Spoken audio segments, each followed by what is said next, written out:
இந்த பாடலின் முற்பகுதியில் மனிதனுக்கு ஏற்படும் வியாதிகளின் அறிகுறிகளை ஒரு தனித்துறை மருத்துவருக்கும் மேலாக அறிவிக்கிறார்.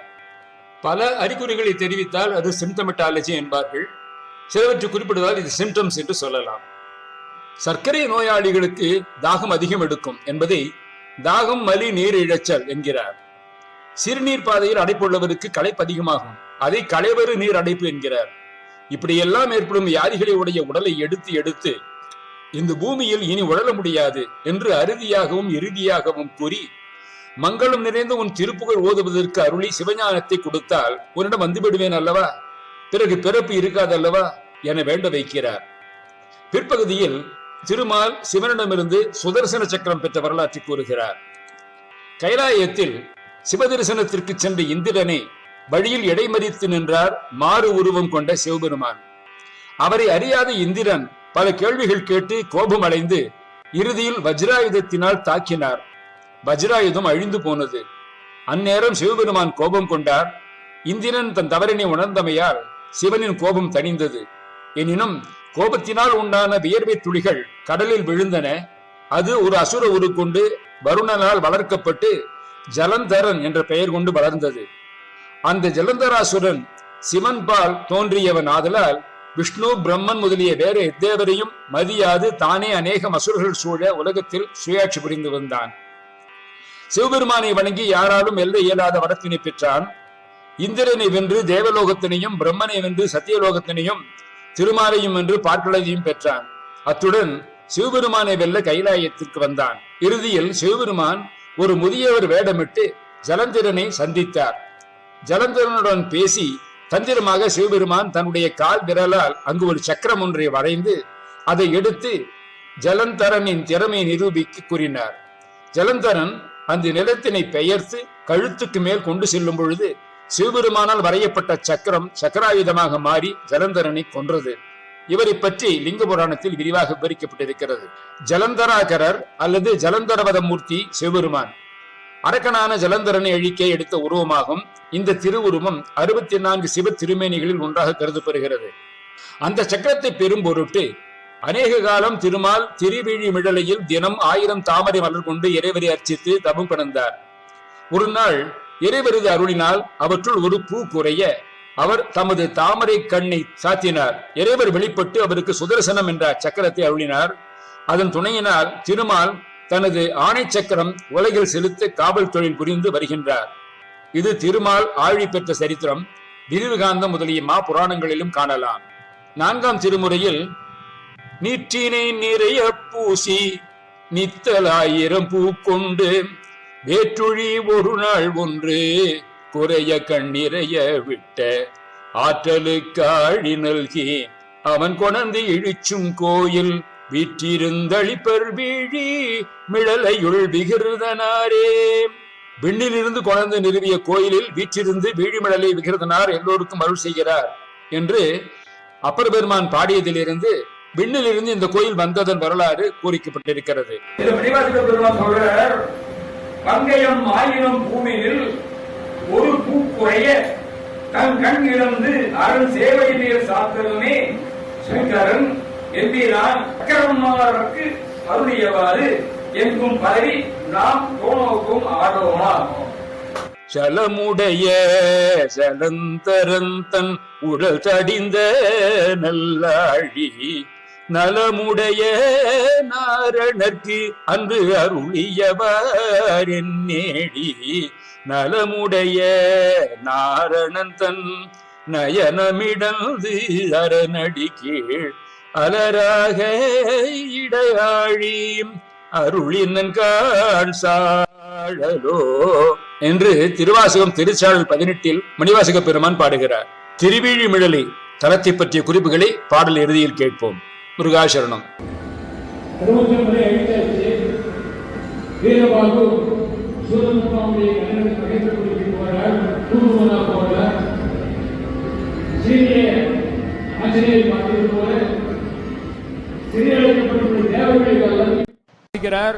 பார்த்துட்டு விரைவில் நீங்க முருகனால காப்பாற்றப்படுவீள் அப்படின்னு சொல்லிட்டு வரார். ராமாயணத்தில் ஆஞ்சநேயருக்கு நேர்ந்தது போல மரியாதை இல்லாம சூரபத்மன் நடத்துகிறார். உடனே மகேந்திரபுரிய ஒரு பகுதியை வீரபாகு அழிக்கிறார். அங்கு கும்பகர்ணன் சீதையை விட்டுடு அப்படின்னு சொல்றார். இதில் சிங்கமுகன் இந்திராணியை விட்டுடு, போர் வேண்டாம் இப்படி சொல்றார். அப்படி இருந்தும் கூட சிங்கமுகன் சூரபத்மன் கேட்காததுனால சண்டைக்கு வரார் கும்பகர்ணனை போல. அங்கே சிங்கமுகன் இறக்கிறார். மற்ற அசுரர்களும் காலமாற. அதில் தான் இந்த பாட்டில் சொல்றார், அலை சூரன் வெற்பும் அறிமுகன் ஆனை பத்திரனோடு அசுரார் இறக்க விடும் அழல் வேலா அப்படின்னு அந்த சேனைகள்லாம் அழிஞ்சதுங்கிற இந்த பாட்டெல்லாம் சொல்லியிருக்காரு. பலிபாத பித்தமுடு.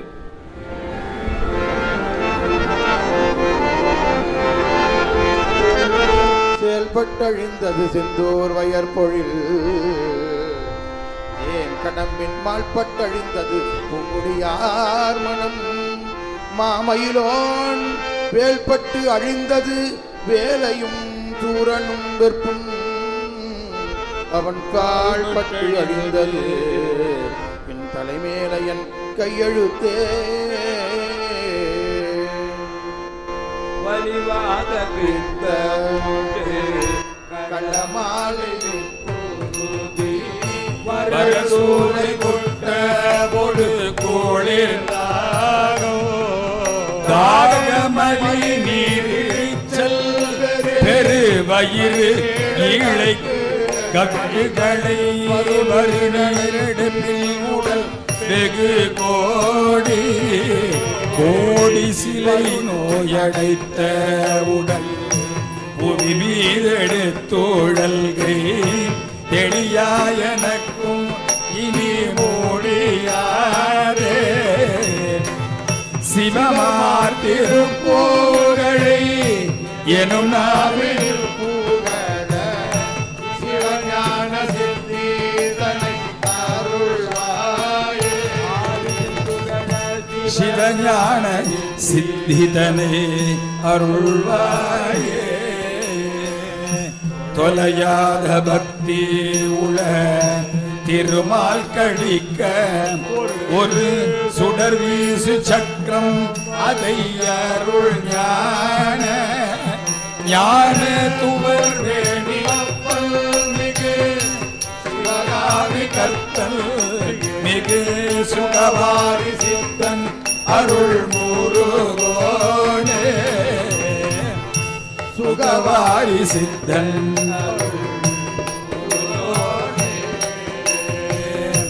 அலை சூரங்கத்தும் அறிமுகன் ஆணை வத்திரனோடு அசுராரிறக்க விடும் அழல் வேளா அமுதாசனத்தி புறமடவாள் கரிப்பேனோடு அருணாச்சலத்தில் உரை பெருமாளே. அருணாச்சலத்தில்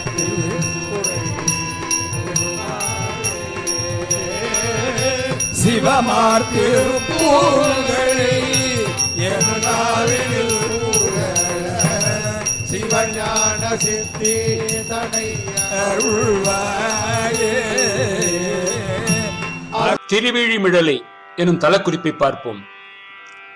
திருவிழிமிழலை வீழிநாதேஸ்வரர் கோவில் கும்பகோணத்தில் இருந்து பூந்தோட்டம் செல்லும் சாலையில் சென்று தென்கரை என்ற இடத்தில் இறங்கி 1 கிலோமீட்டர் சென்று அடையலாம். திருஞான சம்பந்த பெருமான், அப்பர் சுந்தரர் ஆகியோரால் தேவார பாடல் பெற்ற தலங்களில் சோழநாடு காவிரி தென்கரை தலங்களில் அமைந்துள்ள 61வது சிவத்தலமாகும். மேலும் திருவிசிப்பா திருப்பல்லாண்டு திருத்தலங்களில் ஒன்றாகும். இறைவர் திருப்பெயர் நேத்திரார்ப்பணேஸ்வரர், விழியழகீசர், விழி அழகர். இறைவியார் திருப்பெயர் சுந்தரகுஜாம்பிகை, அழகுமுலையம்மை. ஸ்தலமரம் வீழிச்செடி, விழுதி செடி. இந்த தலத்தில் திருமால் சுதர்சன சக்கரம் வேண்டி பூஜிக்கும் பொழுது ஒரு மலர் குறைய தன் கண்ணையே மலராக இட்டு அர்ச்சித்தார் என்பது தொல் நம்பிக்கை. விஷ்ணு சிவனுக்கு பூஜை செய்த கண்மலர் இன்றும் சிவனின் பாதத்தில் இருப்பதை காணலாம். இந்த பூஜைக்கு மகிழ்ந்த சிவன் ஜலந்தரனை வதம் செய்து சக்கராயுதத்தை கொடுத்தருளினார். இந்த குறிப்பைத்தான் பலிவாத பித்தமுடு பாடலிலே பார்த்தோம். இதனால்தான் கோயில்களில் கண்மலர் காணிக்கை தரும் பழக்கம் உருவானது என்று சொல்லலாம். நாற்பெரும் குறவர் என்று போற்றப்படுபவர்களில் ஒருவரான சுந்தரமூர்த்தி நாயனாரையே தெய்வமாக கொண்டு வாழ்ந்தவர் அப்பூதியடிகள். அப்பூதியடிகள் அப்பர் பெருமானையே தெய்வமாக கருதியது போன்றது இது. இறைவர் நேத்திர அர்ப்பணேஸ்வரர். நேத்திரம் என்பதன் தமிழ் பெயர்ப்பு விழி. எனவே இங்குள்ள இறைவன் பெயர் வீழிநாதேஸ்வரர் என்று அமைந்துள்ளது. திருவீழிமிடலை என்பது திருவீழிமிடலை என்று ஆயிற்று. திருவரஞ்சொழி பலகணி ஜன்னல், திருவீழிமிழை வவ்வால் நெற்றி மண்டபம், ஆவுடையார் கோயில், ஆத்மநாத சுவாமி கோவில் இவற்றில் கொடுங்கை தவிர்த்து பிற வகையிலான கட்டட அமைப்புகளை கட்டித் தருவதாக கட்டிடக் கலைஞர்கள் உறுதி கூறுவதாக கூறுவது உண்டு. இதன் மூலமாக இத்திருக்கோயிலின் கட்டிடக்கலை நுட்பத்தை உணர முடியும். திருவலஞ்சொழி பலகணி ஜன்னல் மிகவும் நேர்த்தியாகவும் நுட்பமானதாகவும் அமைக்கப்பட்டிருக்கும். திருவீழிமிழலை வவ்வால் நந்தி மண்டபத்தில் வவ்வால்களால் தொங்க முடியாது. ஆவுடையார் கோயில் கொடுங்கை மிகவும் மெல்லியதாக இருக்கும். நடுவில் தூண் இல்லாமல் சுண்ணாம்பு கொண்டு ஒட்டப்பட்டுள்ள அமைப்பு பார்ப்பவரை வியக்கச் செய்யும். சங்க காலத்தில் இதனை சூழ்ந்திருந்த நாடு மிழலை நாடு என்னும் பெயருடன் திகழ்ந்தது. நீடூரை தலைநகராக கொண்டு எவ்வி என்னும் வள்ளல் இதனை ஆண்டு வந்தார். மிழலை திருவாரூர் மாவட்டத்தில் உள்ள ஓர் ஊர். கிபி 7ஆம் நூற்றாண்டு தேவாரம் இவ்வூரின் சிவனை போற்றுகிறது. சங்க காலத்தில் இவ்வூர் சூழ்ந்த நாட்டை ஆண்ட குறுநில தலைவன் எவ்வி. இவன் சிறந்த வள்ளல். பாண்டியன் தலையாலங்கானத்து செருவென்ற நெடுஞ்செழியன் இந்த நாட்டை வென்று தனதாக்கி கொண்ட பின் அப்பகுதியில் இருந்த முத்தூறு பகுதியையும் தனதாக்கி கொண்டான் என்கிறார் அவனது அவைக்கள தலைமை புலவர் மாங்குடி மருதனார், மாங்குடி கிழார். திருமால் சக்கராயுதம் பெற ஸ்வேதகேது என்னும் மன்னன் யமபயம் நீங்க வசிஷ்டர், காமதேனு, ரதி தேவி, மனு ஆகியோர் பூஜித்த தலம். சம்பந்தரும் நாவுக்கரசரும் பல தலங்களை தரிசித்துவிட்டு திருவீழிமிழலையில் சில காலம் தங்கினர். அப்பொழுது பஞ்சம் ஏற்பட்டது. இருவரும் வீழிநாதரை பணிந்து பஞ்சம் போக்கு பாடினர். இருவரது கனவிலும் தோன்றிய ஈசன் தினமும் ஒரு பொற்காசு தருவதாகவும் அடியார்களின் பசி தீர்க்கும்படியும் கூறினார். அதன்படி கிழக்கு பீடத்தில் உள்ள காசி சம்பந்தரும் மேற்கு பீடத்தில் உள்ள காசி திருநாவுக்கரசரும் எடுத்து அடியாரிடம் கொடுத்து அவர்கள் பசி போக்கினார். இப்போதும் படிக்காசி பீடம் இருக்கிறது. இங்குள்ள விநாயகர் படிக்காசி விநாயகர் எனப்படுகிறார். அனைவரும் அறிந்த வாசி தீரவே காசி நல்குவீர் என்ற தேவார பதிகம் நிச்சயம் நினைவிருக்கும். இறைவனிடமிருந்து பெற்ற படிக்காசுகளை மாற்றி பொருள் பெற்ற கடைத்தெரு ஐயன்பேட்டை என்று இந்த காலத்தில் வழங்கப்படுகிறது. இங்கே படியளந்த நாயகி உடனாகிய செட்டியப்பர் திருக்கோயில் அமைந்துள்ளது. சுவாமி பெயர் செட்டியப்பர், அம்பாள் படியளந்த நாயகி. உற்சவ மூர்த்தி தராசு பிடித்த கையோடும் அம்பாள் படியை பிடித்த கையோடும் காட்சி தருகின்றார்கள். ஸ்தல விருட்சம் ஒவ்வொரு யுகத்திற்கும் ஒவ்வொன்றாக உள்ளதாக சொல்லப்படுகிறது. முதலில் சந்தனமாகவும் பிறகு சண்பகமாகவும் பின் வீழி செடியாகவும் உள்ளது. அடுத்து இருக்க உள்ளது பலாமரமாகும். இத்திருத்தல மூலவர் கல்யாண சுந்தரேஸ்வரர் என்ற திருநாமத்தை கொண்டு பக்தர்களுக்கு அருள் பாலித்து வருகிறார். மேலும் இந்த ஆலயத்தில் மட்டுமே சிவபெருமான் பார்வதி அம்மையுடன் மானுட ரூபம் கொண்டு திருக்கல்யாண கோலத்திலே காட்சியளித்து வருகிறார். இந்த திருக்கோயில் சுமார் 2000 ஆண்டுகள் பழமை வாய்ந்தது என்று கூறப்படுகிறது. கண்ணில் ஏதேனும் உபாதைகள் இருந்தால் இந்த ஈஸ்வரனின் தரிசனத்தால் அவை சீராகிவிடும் என்று கூறப்படுகிறது. மகாவிஷ்ணுவின் கண்ணை சிவபெருமானின் பாதத்தில் இன்றும் காணலாம். இத்தலத்திற்கு பூ கைலாசம், கல்யாணபுரம், பஞ்சாட்சரபுரம், தட்சிணகாசி, ஷண்மங்கலஸ்தலம், ஸ்வேதகானனம், ஆகாச நகரம், வனசாரண்யம், நேத்தரார்ப்பணபுரம், தேஜினீவனம் என்று 10 பெயர்கள் உண்டு. இந்த தலத்தில் ஞானசம்பந்தர் 14, அப்பர் 8, சுந்தரர் 1 என 23 திருமுறை பதிகங்கள் பாடியிருக்கிறார்கள். திருமுறை மட்டுமன்றி சேந்தனாரின் திருவிசிப்பாவும் அருணகிரிநாதரின் எருவாய் கருவாய் எனும் திருப்புகழும் பாடப்பெற்ற சிறப்புடைய தலமாகும். இந்த கோவில் வடக்கு வீதியில் கீழக்கோடியில் சம்பந்தர் தங்கியிருந்த திருமணமும் மேற்கு கோடியில் அப்பர் தங்கியுள்ள திருமணங்களும் உள்ளன. இத்தலபுராணம் திருவாவடுதுறை ஆதீனத்து 2வது குருமூர்த்திகளான ஸ்ரீ மறைஞான தேசியருடைய மாணவரான ஸ்ரீ மெய்ஞான முனிவரால் இயற்றப்பட்டது. சுவாமி உள்ள இடம் விண்ணிழி விமானம் என்று சொல்லப்படுகிறது. 16 சிங்கங்கள் தாங்கும் சிறப்புடைய இந்த விமானம் திருமால் கொணர்ந்தது என்பதனை தன்றவும் பெரிய ஜலந்தரன் உடலம் என்று சம்பந்தரன் வாக்கில் இருந்தும் அறியலாம். இறைவன் ஞானசம்பந்தருக்கு தாம் சீர்காழியில் இருக்கும் இத்திருக்கோலத்தை இங்குள்ள விண்ணிழி விமானத்தில் காட்டி அருளினார்.